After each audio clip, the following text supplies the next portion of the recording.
Medo, tivemos sim, claro. A Igreja Católica exerce um poder enorme e ela exerce um poder, inclusive, sobre a mídia. Grande parte das instituições jornalísticas do Nordeste brasileiro, por exemplo, que a gente viu hoje Arapiraca, uma cidade do Nordeste brasileiro, elas são de posse de políticos. Esses políticos bajulam a igreja para fins eleitorais. Então, a igreja consegue com muita facilidade abafar esse caso. Quando nós nos deparamos com uma fita de gravação, onde havia ali relações sexuais de supostamente um padre, porque não se sabia de nada, não havia informação, a gente decidiu que aquela fita ela tinha mérito suficiente para a gente iniciar essa investigação. Chegamos em Arapiraca, identificamos quem estava nessa fita. Se tratava de um padre, se tratava de um coroinha. E aí começamos a apurar também que houve inúmeras tentativas de que essa fita fosse divulgada, de que houve uma denúncia. E ninguém deu atenção, ninguém deu ouvidos. É claro que somente a fita não seria de forma alguma razão por uma divulgação, poderia ser apenas um caso isolado. Então, por isso que essa investigação demorou tanto tempo, demorou 4 meses, onde a gente ouviu inúmeras testemunhas, inúmeras vítimas, conseguimos lentamente identificar pessoas que também haviam sofrido ou assédio, ou até mesmo o ato sexual se configurando, e conseguimos ver também o que havia por trás daquela gravação.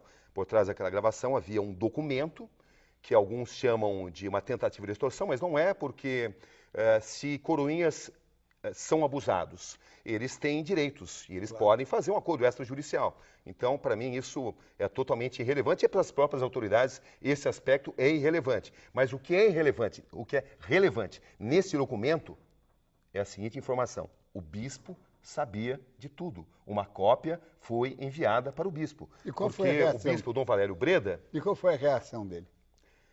A reação dele foi a de não querer falar sobre o assunto e depois, quando falou sobre o assunto, após a reportagem, ele disse que só havia sido informado pelo Conexão Repórter dessa questão.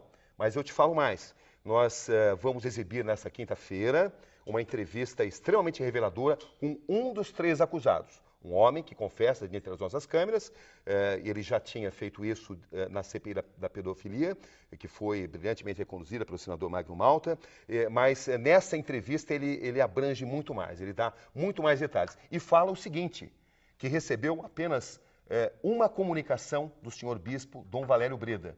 E o bispo jamais perguntou a ele a coisa mais básica de todas, que seria: isso procede ou não procede, essas denúncias? Então, existe uma política do silêncio. Essa política do silêncio, que a gente identifica não através de uma perseguição, mas através de fatos, é algo que se verifica em todas as partes do mundo. A tentativa de se jogar debaixo do tapete denúncias de abusos sexuais. Agora eu te pergunto, de que forma iremos construir uma instituição tão fundamental na nossa história, tão insubstituível? De que forma a Igreja Católica estará melhor servida? Escondendo essas mazelas ou investigando essas mazelas e procurando construir um outro tipo de ética? Zé Maria Mayrink, como é que você, dentro desse quadro que é, digamos, holístico, né? Você é um grande repórter, com um passado de seminarista, não é? E católico, e não abre mão das suas convicções. Como é que você, digamos, responderia a essa indagação do Cabrini? Quer dizer, como é que a igreja pode se recuperar e dar a volta por cima e recuperar o seu papel dentro da sociedade brasileira?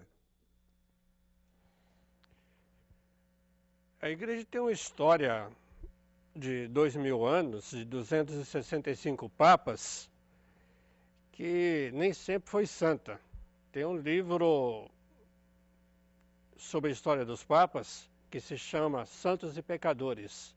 É um livro escrito por um pesquisador de Cambridge, na Inglaterra, e que mostra o que houve no passado. E dos argumentos hoje dentro da igreja é isso, que a igreja já sofreu crises parecidas no passado e sobreviveu. Mas não é isso que vai resolver. A diferença hoje é que a transparência tem que ser inevitável, ela é inevitável. há uma cobrança da sociedade, uma cobrança pública e que chega até o Papa. Eu acho que o Papa, isso já foi dito, alguns teólogos, alguns especialistas têm falado isso, o Papa nunca foi cobrado, raramente foi cobrado assim tão diretamente como esse Papa agora. E não só ele. Quanto mais se investiga, vão surgindo outras pessoas, outros personagens com cargos e títulos importantes da Igreja. No início deste mês saiu uma reportagem na revista Panorama, na Itália, que atribui essa resistência da Igreja mais ao João Paulo II, enquanto era Papa, e o Ratzinger era prefeito da Congregação para a Doutrina da Fé. Então, a resistência foi muito mais do Papa do que do Ratzinger na época. E que o Ratzinger estaria pagando agora por isso.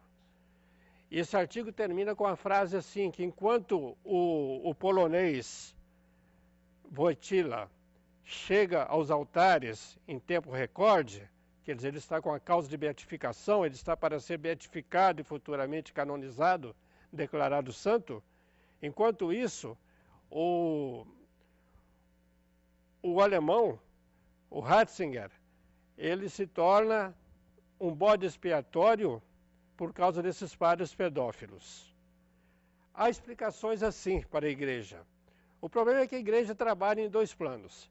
Ela trabalha assim num plano interno, ela mesma ouve os criminosos, ouve os pecados, perdoa, ouve em confissão, perdoa, pede a conversão e pune no foro interno.